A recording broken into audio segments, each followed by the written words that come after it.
தமிழக அரசியல் களத்தில் தன்னுடைய கட்சிகளோட பலத்தை நிரூபிக்கும் வகையில பல கட்சிகள் தங்களுடைய மாநாட்டை நடத்தி கொண்டிருக்கிற வேலையில திருவண்ணாமலை மாவட்டம் செங்கம் ரோடு அத்தியந்தல் அப்படிங்கிற ஒரு கிராமத்துல பாமக சார்பாக உழவர் பேரியக்கம் சார்பில் மிகப்பெரிய அளவில் ஒரு விவசாயிகள் மாநாடு நடத்திட்டு இருக்காங்க. கிட்டத்தட்ட பாத்தீங்கன்னா இந்த இடம் பாத்தீங்கன்னா ஒரு 20 ஏக்கர் பரப்பளவுல இந்த மாநாடு நடக்க இருக்கு. அது மட்டும் இல்லாம இந்த இடத்துல பாமகவோட அரசியல் கட்சி சார்ந்த எந்த ஒரு கலவரம், அதாவது பாமக நீலம் மஞ்சள் சிகப்பு அப்படிங்கிற ஒரு கலர் எதுவுமே இல்லாம, அரசியல் சார்ந்த குறியீடுகள் எதுவுமே இல்லாம முழுக்க முழுக்க விவசாயம் சார்ந்த ஒரு ஒரு மாநாடா தான் இது நடந்துட்டு இருக்கு. முக்கியமா பாத்தீங்கன்னா இந்த இடத்துல விவசாயிகள் கோரிக்கைகள் இப்ப சமீபங்கள் பாத்தீங்கன்னா விவசாயிகள் கோரிக்கைகள் பாத்தீங்கன்னா அந்த அளவுக்கு அரசு, மத்திய அரசும் சரி மாநில அரசும் சரி எந்த விதமான செவி சகமாக இருக்காங்க. விவசாயிகளோட கஷ்டம் பார்த்தீங்கன்னா அதிக அளவில் இருந்துட்டு இருக்கு. இந்த வகையில அவர்களோட கோரிக்கைகளை நிறைவேற்றும் வகையில அவர்கள் கோரிக்கைகள் அழுத்தமா சொல்கின்ற வகையில் பாத்தீங்கன்னா பாமக சார்பாக உழவர் பேரியக்க மாநாடு நடந்துட்டு இருக்கு.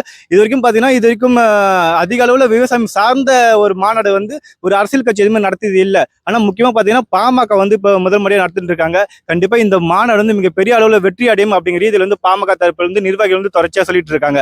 அது மட்டும் இல்லாம இங்க நிர்வாகிகள் அதிக அளவுல இப்ப பார்த்துட்டு இருப்பீங்க, இந்த இடத்துல அதிக அளவுல இப்ப வேலை செஞ்சுட்டு இருக்காங்க. இன்னும் சனிக்கிழமை மாலை 4 மணிக்கு இந்த மாநாட்டு வேலைகள் அனைத்தையும் நடத்துவதற்கான அனைத்து வேலைகளும் நடந்துட்டு இருக்கு. மாநாடு நடைபெறும் மைதானங்களில் பார்த்தீங்கன்னா சுற்றிலும் வெறும் பச்சை கலர் கொடி மட்டும் தான் இருக்கு. அது மட்டும் பாமக சார்ந்த அரசியல் கொடிகள் எதுவுமே அமைக்க கூடாது அப்படிங்கிற ரீதியில மருத்துவர் ஐயா ராமதாஸ் அவர்கள் உத்தரவிட்டிருப்பதால பச்சை நிற கொடிகள் மட்டும், அதாவது உழவர் பேரியக்க கொடிகள் மட்டும்தான் மாநாடு சுற்றில் இருக்கும். ஏன்னா இது முழுக்க முழுக்க விவசாயிகள் மாநாடு தான். அதனால விவசாயிகள் சார்ந்த குறியீடுகள் மட்டும்தான் இங்க இருக்கணும் அப்படிங்கிற ரீதியில பாமக தலைமை உத்தரவிட்டதால அவர்கள் கொடி கூட இந்த மைதானத்தை சுற்றி அமைக்கப்படவில்லை. வெறும் பாத்தீங்கன்னா பச்சைக்கல் கொடி மட்டும் தான் அமைச்சிருக்காங்க. உண்மையாவே மற்ற கட்சி மாநாடுகள் இந்த மாநாடு பாத்தீங்கன்னா முற்றிலும் வேறுபட்டுதான் இருக்கு. ஒரு கட்சி சார்பா இந்த மாநாடு நடத்தப்பட்டாலும் அது விவசாயம் சார்ந்த மாநாடாக இருப்பதால தங்களுடைய அரசியல் கட்சி குறியீடுகள் எதுவுமே அந்த பாமகவின் தனித்துவத்தை இது மூலம் நிரூபிச்சிருக்காங்க தான் நம்ம சொல்லி ஆகணும். இது விவசாயிகள் மாநாடு அப்படிங்கிற ரீதியில தான் அவர்கள் சொல்லியிருக்காங்க. மேலும் இந்த மாநாட்டின் சிறப்பு அம்சமாக கருதப்படுவது எதுன்னு பாத்தீங்கன்னா சுற்றியுள்ள கிராம மக்களை, அதாவது விவசாய மக்களை சந்தித்து இந்த மாநாட்டிற்கு நீங்க பெருமளவுல, அதாவது குடும்பத்தோட கலந்து கொள்ள வேண்டும் அப்படிங்கிற ரீதியில வெற்றிலை பாக்கு கொடுத்து பாமக நிர்வாகிகளும் உழவர் பேரியக்கத்தை சார்ந்தவர்களும் பொதுமக்களுக்கு அழைப்பு விடுத்துட்டு இருக்காங்க. இது உண்மையிலுமே ஒரு வித்தியாசமா தான் பார்க்கப்படுகிறது. மேலும் பாமக மாநாடு நடக்கும் மைதானமானது 20 ஏக்கர் பரப்பளவு கொண்டதாகவும் கிட்டத்தட்ட 50,000 இறக்கைகள் அந்த இடத்துல போடப்படுவதாகவும் தகவல் வந்திருக்கு. அது மட்டும் இல்லாம சுற்றிலும் 6 இடங்களில் தண்ணீர் தொட்டி தொண்டர்களுக்காக வைக்கப்படுகிறது அப்படின்னு சொல்லியிருக்காங்க. அது மட்டும் இல்லாம ஒவ்வொரு பைபாஸ் ஜங்ஷனும் பாத்தீங்கன்னா மாநாட்டிற்கு வழிக்கான அந்த வழி பலகைகளும் அமைச்சிருக்காங்க தான் சொல்லியிருக்காங்க. அது மட்டும் இல்லாம புஷ்பவனம் குப்புசாமி அவர்களுடைய இசை நிகழ்ச்சியும் கலை நிகழ்ச்சியும் நடக்கிறது. அந்த கலை நிகழ்ச்சி பாத்தீங்கன்னா முழுக்க முழுக்க விவசாயம் சார்ந்த கலை நிகழ்ச்சியா தான் அமைச்சிருக்காங்க அப்படிங்கிற ரீதியில தான் தகவல் வந்திருக்கு.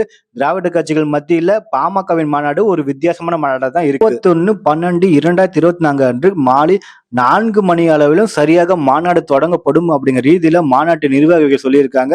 சரியாக 9 மணிக்குள்ள மாநாட்டு முடிவதற்கான அனைத்து வாய்ப்புகளும் இருக்கு. ஏன்னா அனைத்து தொண்டர்களும் சரியான நேரத்திற்கு வீடு போய் சேர வேண்டும் அப்படிங்கிற ரீதியிலையும் பாதுகாப்பாக சென்று சேர வேண்டும் அப்படிங்கிற ரீதியிலையும் மாநாடு 10 மணிக்கு முன்னாடியே இந்த மாநாட்டு முடிக்கப்படும் அப்படிங்கிற ரீதியில பாமக தலைமையில சொல்லியிருக்காங்க.